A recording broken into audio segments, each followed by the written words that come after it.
Hello mga kaimbento, good morning, good morning, good morning, good morning! Ito nga at pagkagising ko sa umaga, hindi ko alam kung ano ang uunahin kong gagawin. Magwawalis ba or maghuhugas ng pinagkainan ni Habi? Pero mas pinili kong maghugas ng pinggan ng pinagkainan ni Habi kasi ayoko nang ginagapangan ng ipis ang mga hugasing plato. Paggabi kasi ang pasok ni Habi, kaya pag uwi niya sa umaga, nag-aalmusal siya. Kaya naman, sa gabi ay nagluluto na ako para pag uwi niya sa umaga ay may pagkain si Habi. Ito nga pala ang ginagawa ko pag day off ko. Maglinis ng bahay, lahat ng hindi ko nagagawa sa mga araw na may pasok ako, sa day off ko lahat ginagawa. Kaya naman, may isip mo na lang, mas marami pa talagang trabaho pag day off kaysa yung nasa trabaho ka, o diba? Kaya naman, kayong mga asawang lalaki, kung kayo ay may trabaho at ang asawa niyong babae ay nasa bahay lang, huwag niyo palaging iisipin na wala siyang ginagawa. Kasi mas maraming trabaho sa bahay kesa naman sa trabaho nyo mga mister.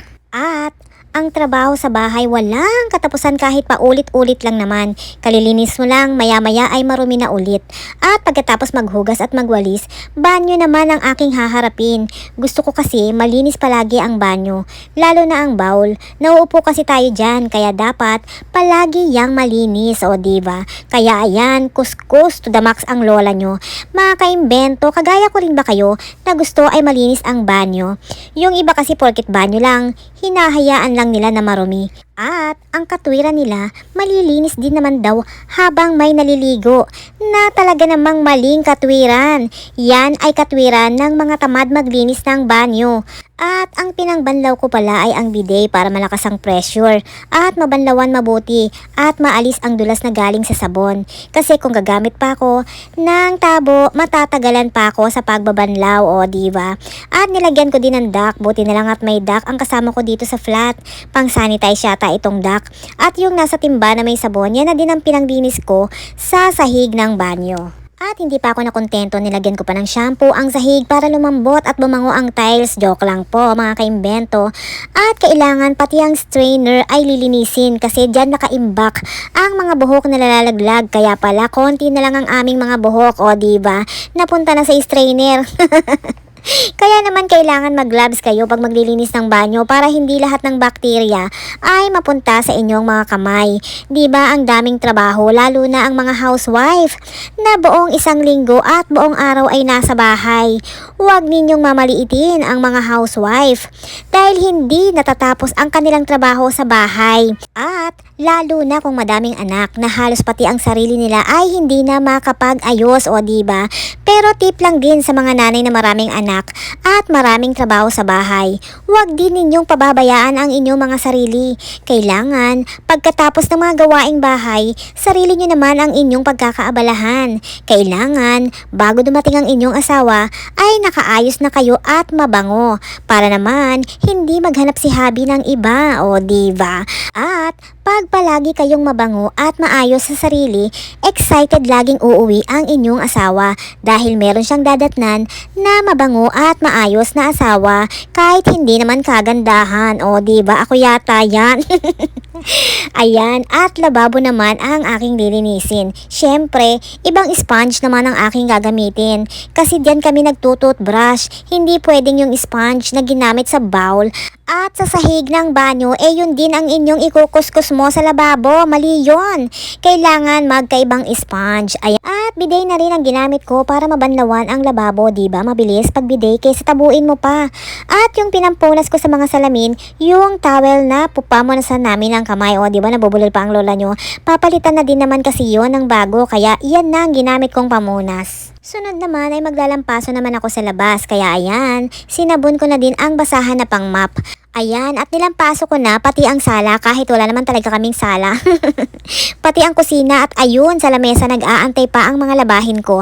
Pero naisalang ko na ang mga puti at mga uniform kong pangtrabaho. Ayan, at kuskus to the max ang lola nyo, nagmamadali ng maglinis at dadalo pa ng pasalamat. At pagkatapos natin mag-mop, kailangan namang punasan ng tuyong basahan para naman hindi maglaste at pag may dumaan, hindi babakat ang kanilang mga paa. Bago ilagay ang mga basahan sa pintuan na punasan nila ng paa, o diba? Ayan kung nakikita nyo. At pati sa kusina, syempre, punasan din ng tuyong basahan para patas. Kailangan talagang tuyong-tuyo yan mga kaimbento. Hindi pwedeng may kaunting basa, o diba maarte lang ang lola nyo. At pinalitan ko na rin ng bagong basahan ang punasan namin ng kamay sa aming banyo, o diba. At sunod naman na harapin ko ay ang mga labahin. Buti na lang at automatic ang washing machine dito. Kaya hindi ako nahihirapan maglaba. Habang nakasalang ang labahin ay may iba pa akong nagagawa, o diba. Bulol-bulol na ang lola nyo. Hindi sa amin yan, sa kasama namin dito sa flat. Buti na lang at mabait at ipinagamit ang kanilang washing machine, o diba? Ayan, at papindot-pindot lang ang lola nyo, o diba? At ayan na ang aking mga nalabhan, yung mga puti at ang aking mga uniform. Yan ang inuna ko mga kaimbento kasi para naman mabango at hindi mahawaan ang decolor, o diba? At nakasalang pa ang mga decolor. Diba, mas maraming trabaho sa bahay kaysa sa tunay na trabaho mo. Pagkatapos magsampay, hinugasan ko na din itong pati ang tauban namin ng mga plato. Yan kasi yung pinagtatauban natin ng ating mga pinagkainan. Kaya dapat ay malinis din yan, pati na rin ang lababo. Nilinis ko na din. Madulas na din kasi dahil sa mga tulo ng tubig na galing sa mga plato na nahugasan na natin. Hindi pala natin, ako lang pala mga kaimbento, o diba?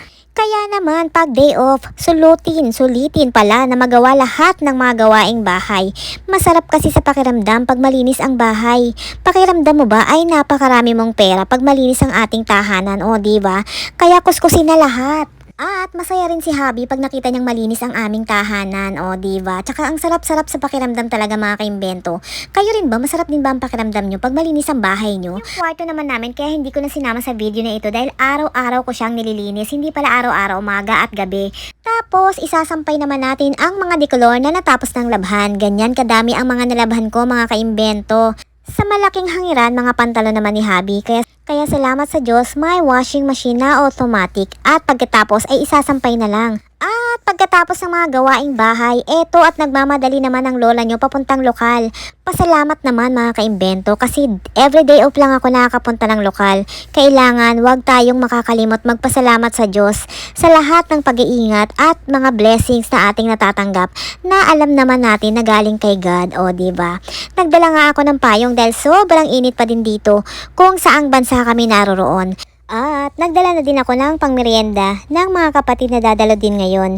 Malayo-layong lakaran pa ang lalakarin ko pero okay lang. Baliwala ang malayong lakarin sa mga blessings at pag-iingat ni God sa atin. At ayan, nakasakay na ako ng bus. Tinitingnan kong mabuti kasi ilang beses akong lumampas. Siya nga kasi ang lola nyo pagdating sa mga lugar. Dati nga lumampas ako kaya naman sumakay ulit ako pabalik.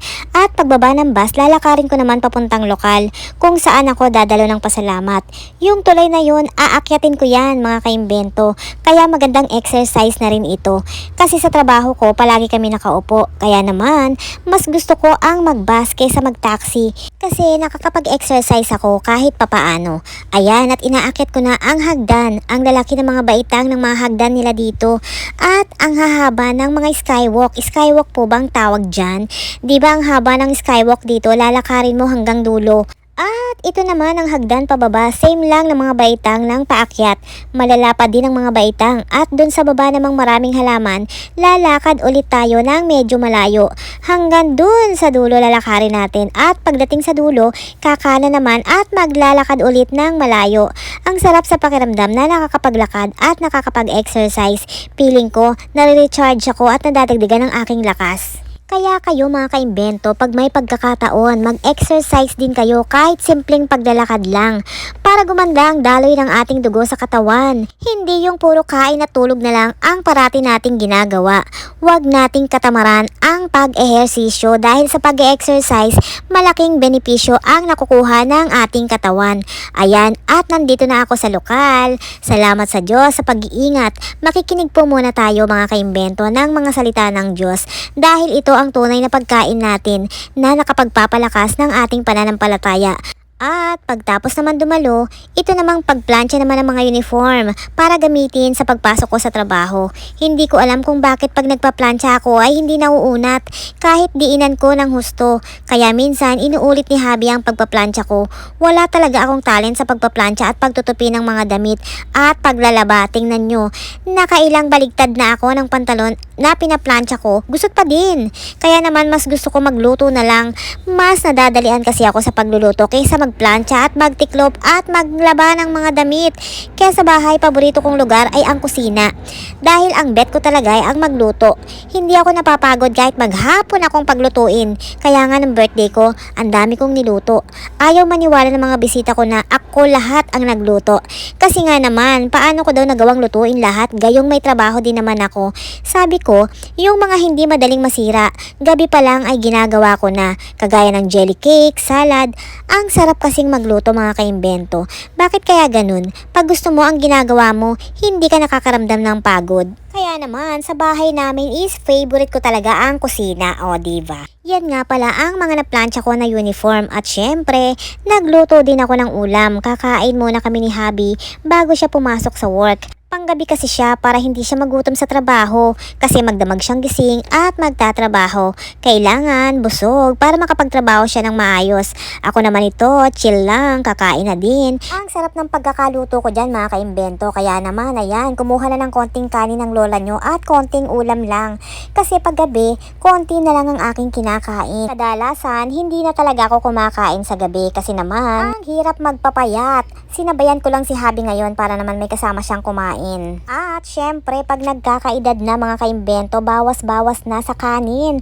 Mahirap tumaas ang sugar, mahirap tumaas ang blood pressure. Kaya naman, diet pag may time, o diva? Wala din kasing ganang kumain si Habi pag wala siyang kasabay kumain. Kaya ayan, napakain tuloy ang lola nyo. Kumain na rin ako kasi pagod ako sa maghapon na pinaggagawa ko, o diba? Pero pag hindi ako napapagod, sa gabi ang iniinom ko na lang ay chamomile tea, o diba? Pampasarap ng tulog yan mga kaimbento, chamomile tea. Sa mga hindi pa po nakakapag-follow, please follow, like, and share.